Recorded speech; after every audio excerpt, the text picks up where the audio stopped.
Happy Patient Safety Week. I'm going to start on time because I'm an OR nurse, and that's one of our main KPIs, is starting on time. We're also going to end on time. Welcome, and thanks for coming to our innovation presentation. Are you seeing this situational awareness in the operating room? Jeff and I both work for a company called Live Data, and we do a lot of things in terms of efficiency and capacity in the OR, but today we're going to focus on the part of our story that meets the patient safety requirements. So just one quick sentence about each one of us. If we start telling you our bios, it's going to be forever. And my up and down buttons aren't working, gentlemen. Nope, they worked earlier. Buttons don't work. I'll start with us, and you can look at our pictures anyhow. This is us. So I'm Aileen, and I was an OR nurse for the last probably 4 decades, the last 10 years or so, focused on patient safety. My one claim to fame was, we have to do those. Okay, thanks. I was in the first initial class of patient safety fellows from what was the time IHI, NPSF, blah, blah, blah, 2003.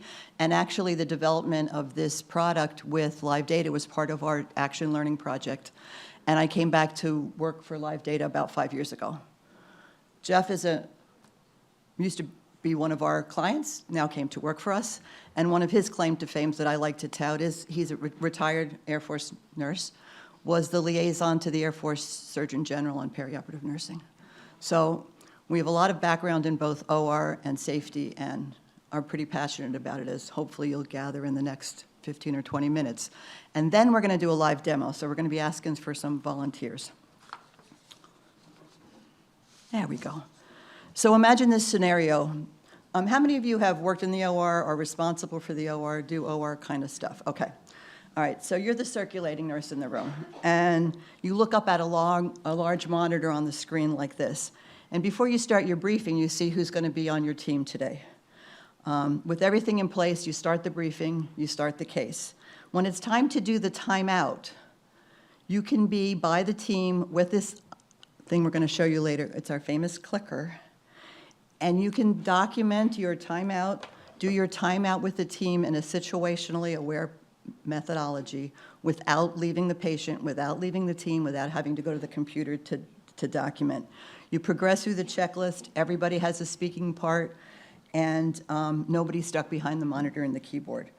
When you finish the case, you can transition to having a board in the room that shows you what's going on with the patient as the case progresses, so that you don't have to lean over the screen and say to the anesthesiologist, how's he doing, what's his pulse, what's his heart rate. Everything is for you is in one place, visually displayed for the entire team to see. Does that sound like a fantasy? It's actually reality. And this is what we call our OR dashboard with active timeout. I'm going to be talking about it over the course of the next couple of minutes, but it's actually patented, and Joint Commission has identified it as a best practice for safe surgery checklist, and there's a white paper on the Joint Commission best practices site about how to do good briefings, debriefings, and timeouts with active timeout. So we're going to talk about this today. Another thing you might be asking is, why do I need something else when I already have an electronic health record? Right? So everybody has something. Some of them are better than others. Some of them are much better than others in the perioperative space. But we believe that because EHRs try and do something for everybody in every care situation, they miss some of the nuances that really help us in the operating room. And so what we've designed is what we call a system of engagement.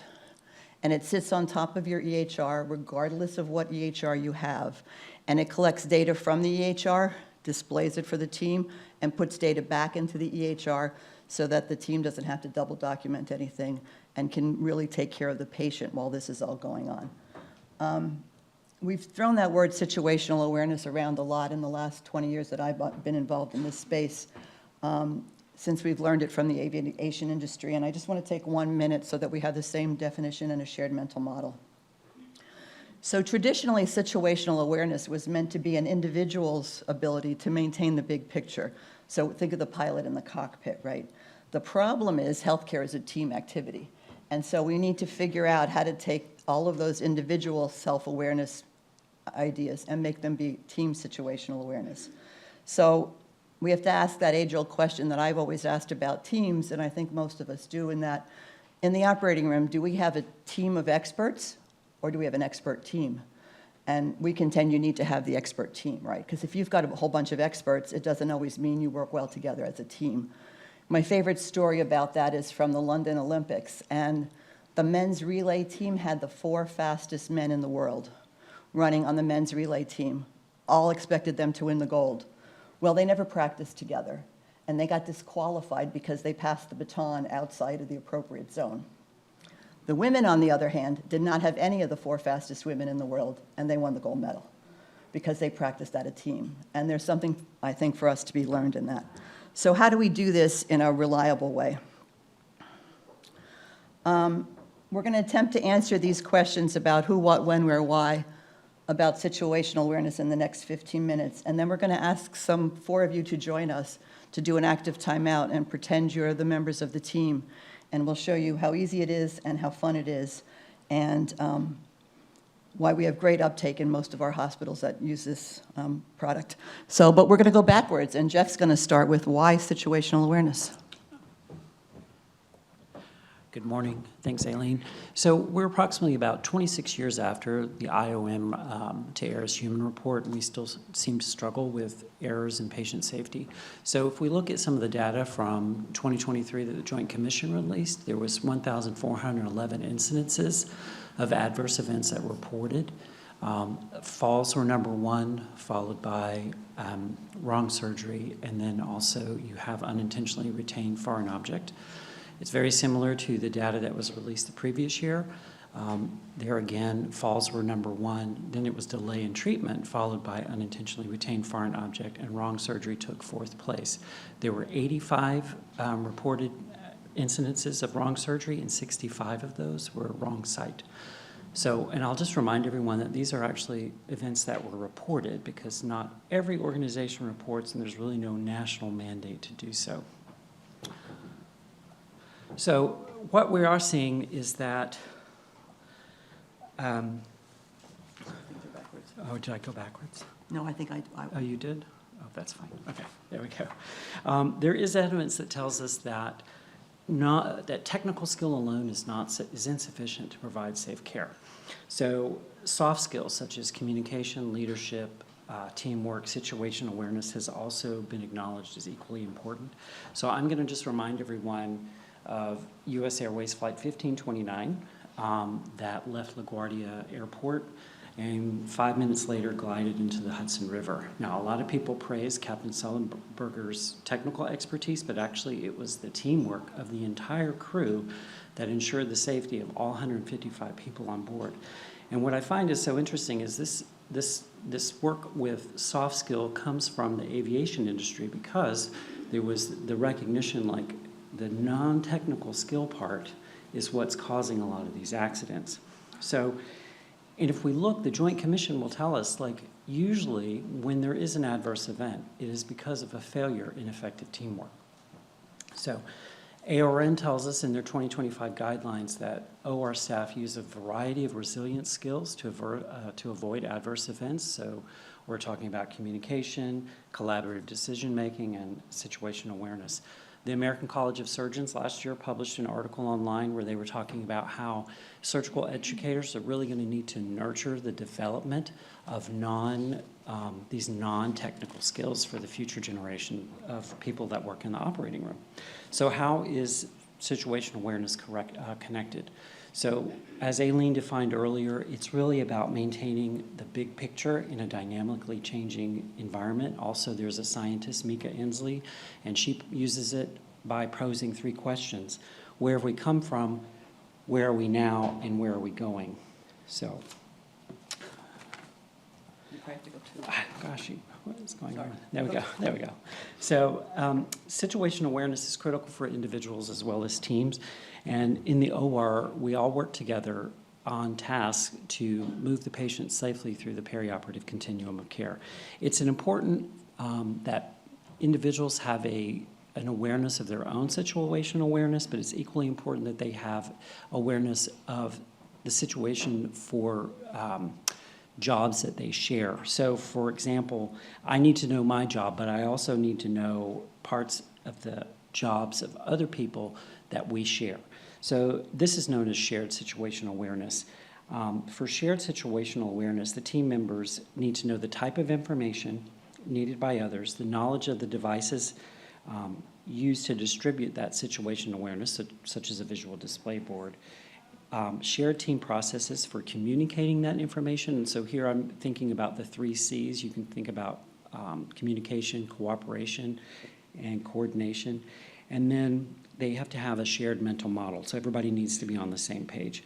So when we have a shared situational awareness, what oftentimes will happen is when there is an event, there is a more proactive response, there's a more focused assessment, which leads to generally a better result, whether the event is expected or unexpected.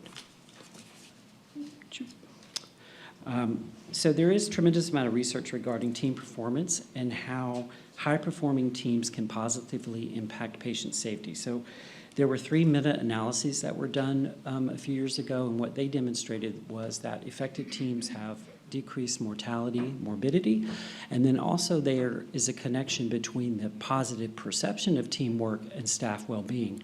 So that really translates to probably less staff turnover and higher retention, which is great for everybody. So researchers have put all that together for us. So situational awareness is really about what is going on and how you and your team make those decisions. So now there are a lot of factors that can influence those decisions, and according to Weller and colleagues, if there's a poor perception of a situation, that can lead to errors in comprehension, poor mental models, the inability to effectively predict future events, and then ultimately poor teamwork. So stress is also an important factor that plays into this, and then we all know that the OR can be a very stressful environment. So in the operating room, there are a multitude of things going on all at once. Let me go back one. Surgical team members have to prioritize their actions as well as on an individual basis as well as on a team level. So there was a study where researchers wanted to explore the conversations between surgical team members to describe the content in the context of the dialogue that was going around the information that was shared. And they were looking at the way that that dialogue either enhanced or inhibited that building of the shared situational analysis. So what they discovered was that communicating clinical information was very, very significant in building shared situational awareness. And additionally, they also found that things like closed-loop communication and actually overhearing what was going on at the surgical field was also very, very important. So, for example, my colleague Aileen has told me when her time at Memorial Sloan Kettering that what they decided was that between anesthesia, surgery, and nursing, if 2 or more groups thought that the information was important, then they would place that on their OR dashboard, on their visual display. I remember a long time ago as a circulating nurse, before there was even such a thing as a pre-brief, after I did my patient interview, I would always back and tell the scrub technologist what was going on because I felt it was very important because they didn't see the patient. They really just knew what the procedure was. They knew who the doctor was, but they didn't really know what was going on. So that was something I encouraged my staff to do as well. People need information. And this leads me to ask, are your surgical teams actually doing a pre-brief? Is everyone actually engaged in the timeout? Is there real discussion? Is information being shared, or are they simply going through the motions? So sharing of information is very important. And so why does it sometimes seem that surgical teams aren't really effectively communicating or working together as a team? So one study cited that communication and teamwork failures contributed to 39% of incidences in elective cases and up to 59% of events in non-elective or emergent cases. So we've discussed getting teams to a shared situational analysis. So what happens when that doesn't happen? And literature support says that many times that it does not happen. So maybe the information is not clear, right? Or maybe we have different mental models, so we're not on the same page. So I'll just share this. I'm reminded of an incident many years ago where a patient at a facility I worked with underwent a wrong surgery. And it was interesting that during the RCA, the clinic surgeon had said one thing, and the on-call surgeon had said, no, I was under the impression that the diagnosis was 100% confirmed, and this is what we needed to do to proceed. Whereas the clinic surgeon said, no, that was not what was communicated at all. It was communicated that the tests were still pending, and those needed to be checked before we went to the operating room. So what it really resulted in was that misperceptions and miscommunication can result in some devastating consequences for patients. So now I'm going to turn it back over to Aileen. She's going to talk about the win. Thanks, Jeff. So when should we start to become aware of situational awareness? How many of you are on the journey for HRO? I mean, it's always a journey. We're always on it, right? So we're never done. You can't get there. We all know that. But so the idea of being preoccupied with failure is familiar to all of us, right? And so this preoccupation with the situational awareness and what could go wrong during this case, even if it's a routine gallbladder, should start with the briefing. And briefings are really important, and people tend to smooth over them and go right to the timeout. Another interesting study that's on your bib list by some people called Weller and colleagues from New Zealand did a study, and they asked all the people on the team what were the important tasks that had to happen during the case, when should they happen, and who should do them. And the thing I found most interesting was that most of the time people agreed on the tasks and they agreed who should do them. The one task that people didn't agree on, and those of you who've worked in the OR will get this, was who should estimate blood loss, right? Surgeons underestimate it, anesthesia overestimates it, right? So, but that's a good thing to talk about during a briefing. Whose job is it going to be? How are we going to keep track of blood loss? Those are things we should be doing ahead of time so that when things might go south, you have a plan and everybody knows whose job it's going to be during that plan. I'm going to go back to the study that Jeff mentioned about the qualitative study of dialogues during surgery. I really encourage any of you to read this, share it with your peri-op colleagues. It's on the bib list. I think it's very ironic that the two recent studies we found that had the best information about this were done outside the US, but we won't go there. So they interviewed team members in Australia and surgeons, anesthesia, scrubs, circs. And the major overall concept that came out of this was what they expected out of this dialogue was coordinated decision-making. That makes sense. 3 sub-themes came out. I'm going to go over them rather quickly, but it's all in the article because we want to have time to actually play. So the first theme that came out was synchronizing activity. And the one that's in red here is the one I really want to focus on for a minute. So increased levels of stress at different points in the operation for different members of the team. This came out loud and clear about 10 years ago when I was doing some work with David Marks about retained surgical items, right? So anesthesia is really busy and really stressed out when they're intubating. Surgeons are really busy when they're doing an anastomosis, cementing in a hip, clipping an aneurysm.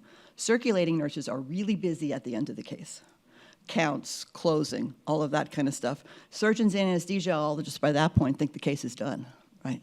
And so to make ourselves all mindful about what those points are for each member of the team is really important. A lot of people have done some work about making that a red zone during counts. Other things can't happen.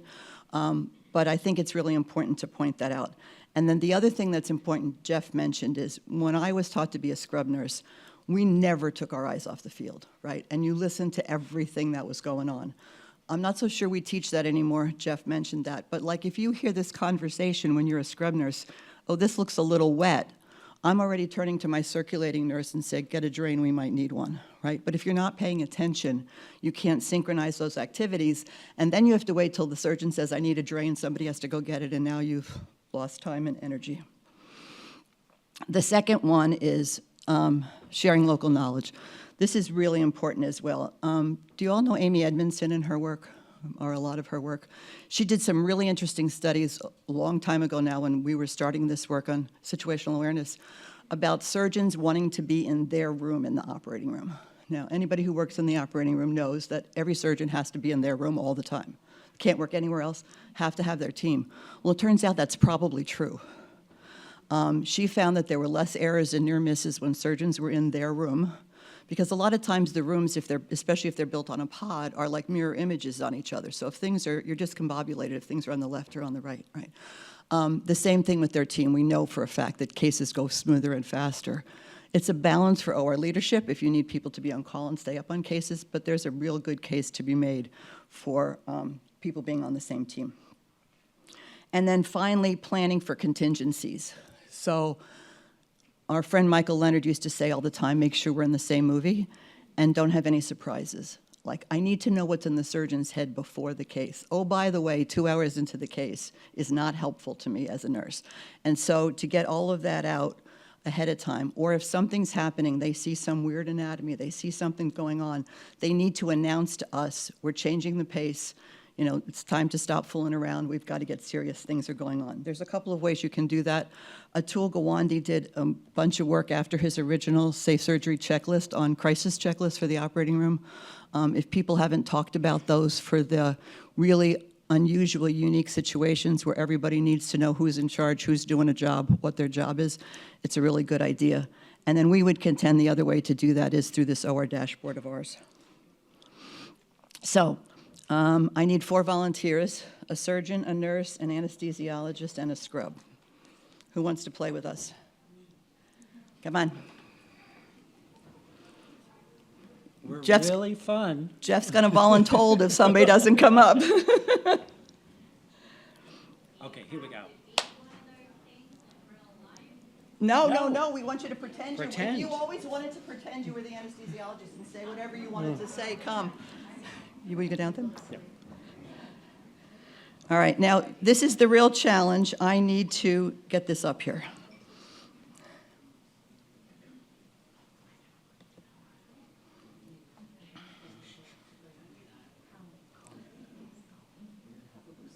All right, gentlemen, I might need your help. Up.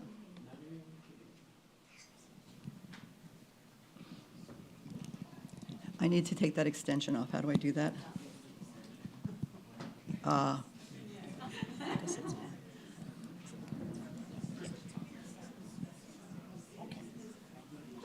Courtney. Therese. Okay.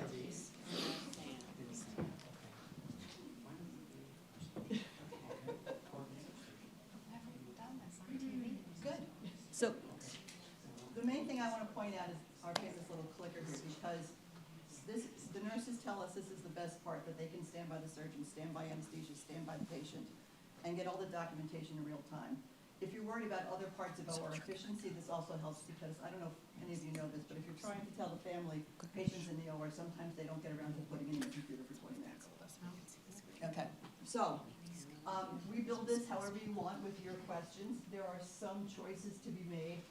We like to say that things are really important. We don't default the answers because we know from the literature that people don't change defaults. So things like consent, laterality, we make them actually choose it.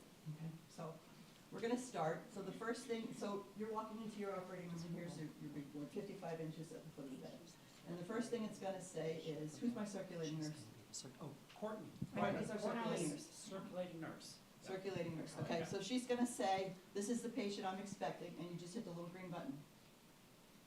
All right, so all of the information around the outside pulled in from your EHR, who's on the team, the procedure, what we're doing. Our patient's 80 years old. She's having a spine procedure with implants.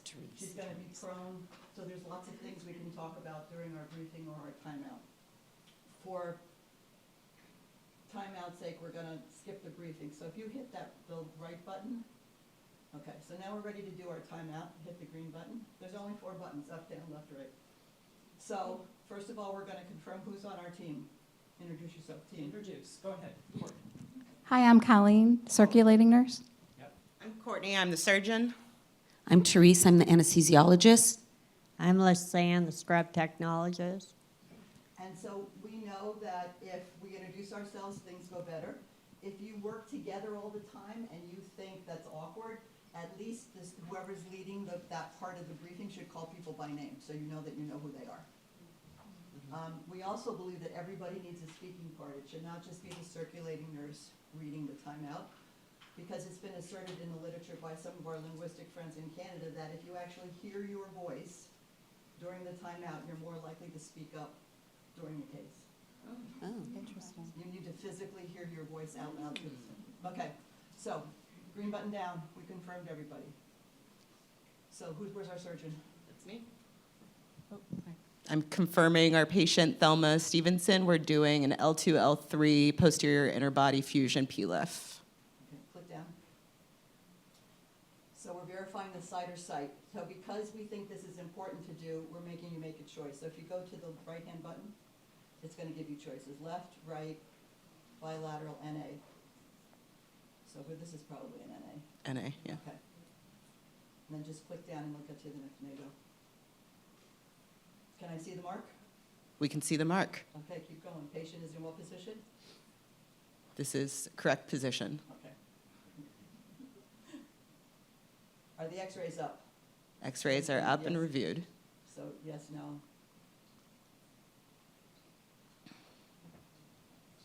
Any of you who have worked in the OR for a while knows we've often had images up that were for the wrong patient. Or upside down. Or upside down, left, right, okay.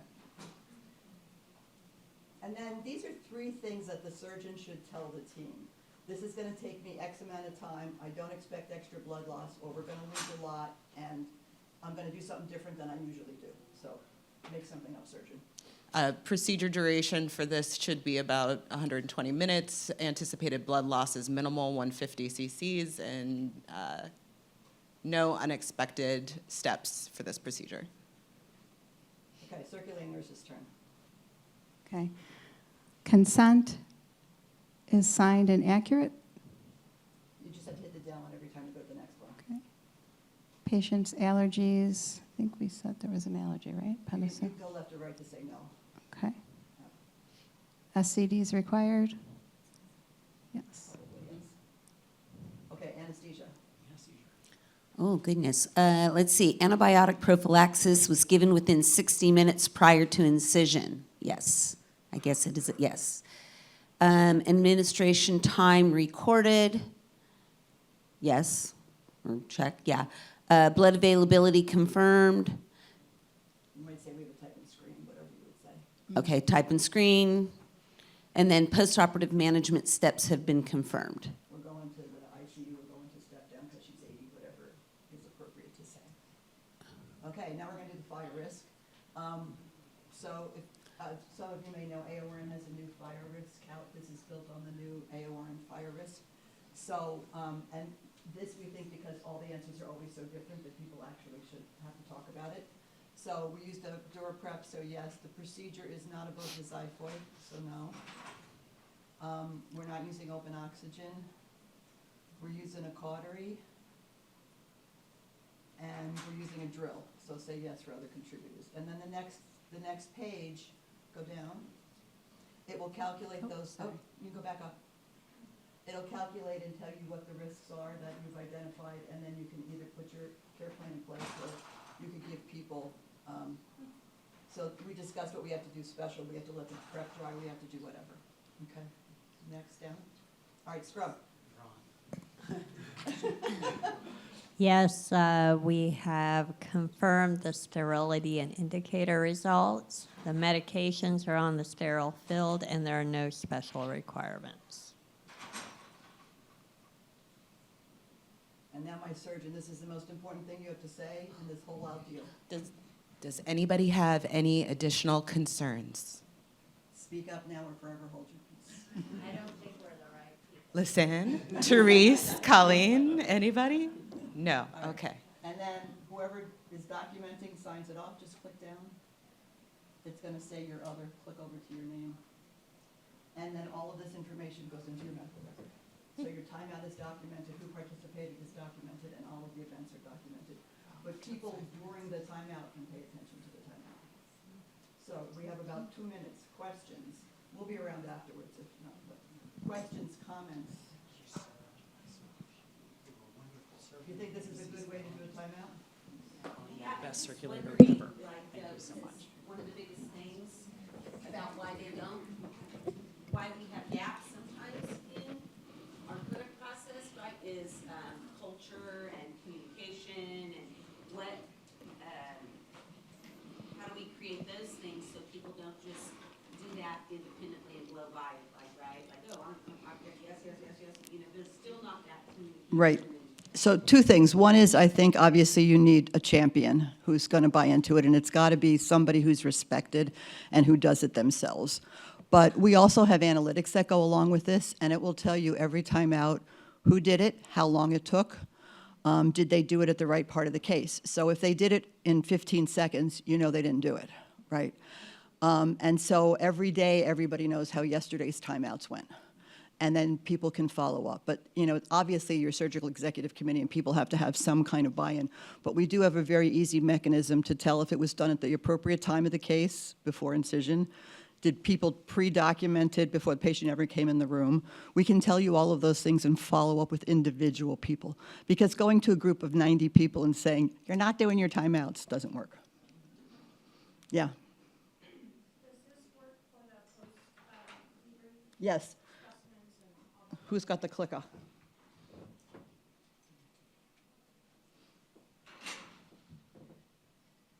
So, what did we do? What was the wound class? My specimens. If I put my specimens into your EHR, the list of specimens will show up here so the surgeon can look up and say, yes, that's what I told you to send. Are the counts correct? Did I tell the doc? What are we doing in recovery room? Anything you want to put up there for the debrief. My understanding is Joint Commission's now mandating a debriefing as well as a timeout. So we're getting more traction on this than we had before.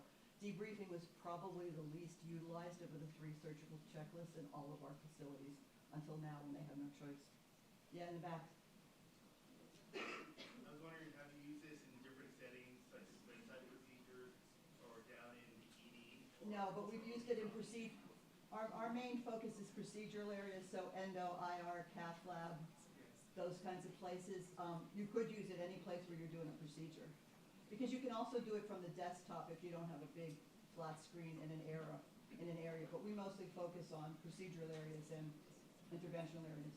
Do you have data where this is being used, that it's reduced wrong site, wrong procedure? So the question is, do we have data on wrong site? Everybody only ever does one. So it's really hard to prove it. We have process measures. We don't have true outcome measures because people don't share that data with us anyway. I mean, I think individual places will tell you that they've caught things earlier, but we don't have any, I don't have proof of that. When you build the data, so you collectively come up with like the questions with experts, but do you ever find yourself looking for something that's on that you need that's not available and clicking?